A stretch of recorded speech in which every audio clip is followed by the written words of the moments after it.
Jason Statham draws flies to The Beekeeper for all the wrong reasons. The idea of a Jason Statham action movie that seems to be intended for people who find John Wick to be too cerebral is intriguing.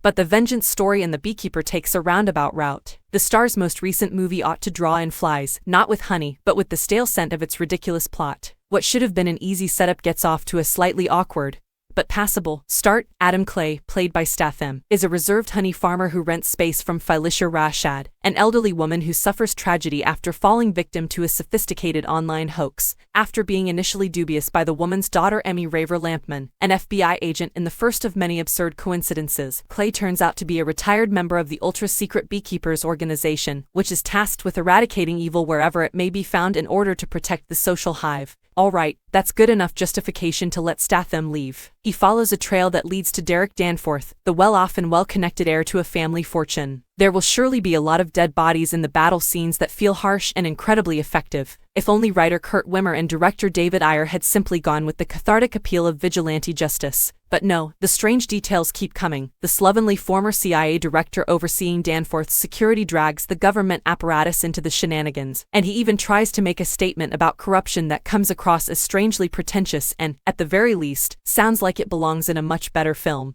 Statham, who also produced the movie, is well known for his tough guy persona, but he also occasionally displays dry humor in roles like The Meg, where he dances with enormous sharks, and Fast and Furious. All of that is absent from this picture, which features speech that makes most of the jokes inadvertent, save for the one where Statham's character sums up the entire narrative with the statement, "You have laws for these things until they fail." And then there's me. True, January film releases typically fall into the counter-programming category, providing action or horror-oriented alternatives to the high-profile films that are wrapping up their runs before the Oscars. The Beekeeper fails as an example of the former as well, despite appealing to the most fundamental impulses of the action genre's collective psyche. However, no one would mistake it for the latter.